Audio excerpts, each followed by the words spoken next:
बिस्मिल्लाहिर्रहमानिर्रहीम। आज का lecture collection methods for insects में ऑब्जेक्टिव्स ऑफ इंसेक्ट कलेक्शन के ऊपर है। This is basically a journal topic जिसमें हम अब इंसेक्ट्स कलेक्शंस के ऑब्जेक्टिव्स और एम्स को डिस्कस करेंगे। जनरली जो एम्स हैं उसमें यही आ जाता है कि जो इंसेक्ट्स हैं उनको कलेक्ट किया जाता है for the biological data. Entomology के कोर्सेज़ के अंदर हमें लर्निंग के लिए कलेक्शन की जाती है उनकी, और जो स्पेसिफिक इंसेक्ट्स हैं उनको सैम्पल किया जाता है या फिर बायोडाइवर्सिटी मेजरमेंट के लिए की जाती है।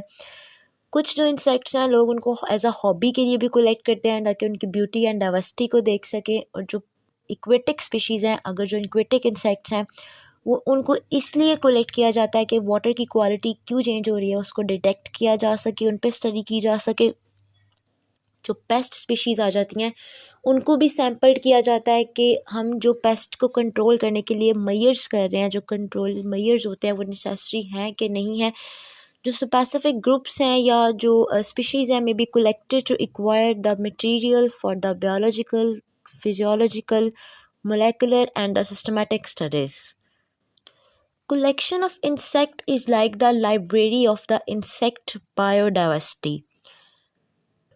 Collection of insects means a lot of the data provided by them. उसके लिए उनके एम्स क्या है, फिर उसको यूज़ कैसे किया जाता है। सबसे पहला आ जाएगा सिस्टमेटिक एंड टेक्सोनोमिक रिसर्च। इसके अंदर जो प्रिजर्व्ड स्पेसिमेंस होते हैं वो उनको मॉर्फोलॉजी के अंदर जेनेटिक्स के लिए, ऑर्गेनिजम्स के बिहेवियर की और उनके इकोलॉजी की स्टडी के लिए यूज़ किया जाता है, उनके लाइफ साइकिल्स के लिए यूज़ किया जाता है।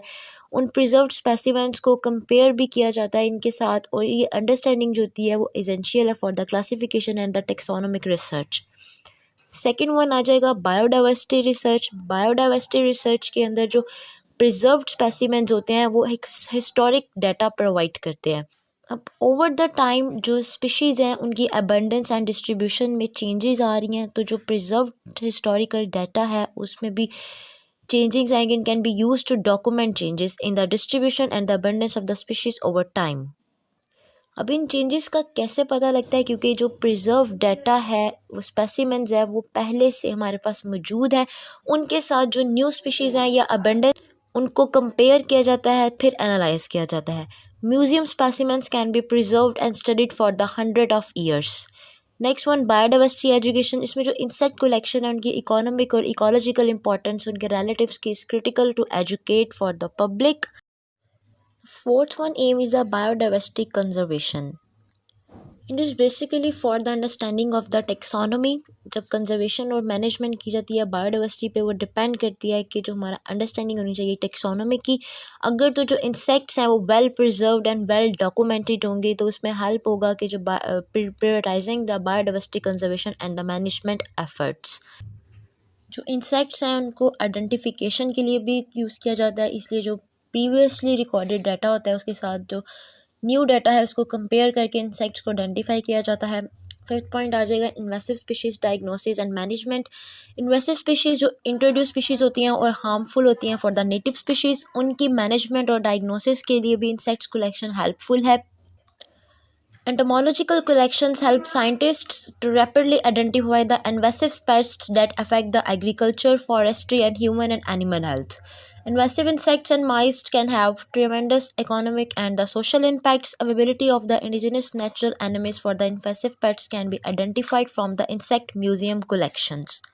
Climate change research. जो म्यूजियम्स में स्पेसिमेंस 100 से पड़े होते हैं उनके ऊपर लेबल्स हुआ होता है, उनका पूरा डाटा और हिस्टोरिक रिकॉर्ड जो है वो पूरा लेबल्ड हुआ होता है। इस जो म्यूज़ियम का डाटा है और जो हम न्यू डाटा कलेक्ट करते हैं उसको कंपेयर करके हम स्पीशीज़ की डाइवर्सिटी के अंदर चेंजेस को क्लियरली ऑब्जर्व कर सकते हैं। और ये क्लाइमेट चेंज क्या आएगा कि उन स्पीशीज़ के ऊपर टॉलरेंस रेट क्या था, मतलब वो कितना टेम्परेचर के या उस एनवायरनमेंट के और क्लाइमेट के रेजिस्टेंट थे और higher tolerance in our environment. उन दोनों को कंपेयर करके डाटे को हम इनके क्लाइमेट चेंजेस को भी इजीली ऑब्जर्व कर सकते हैं।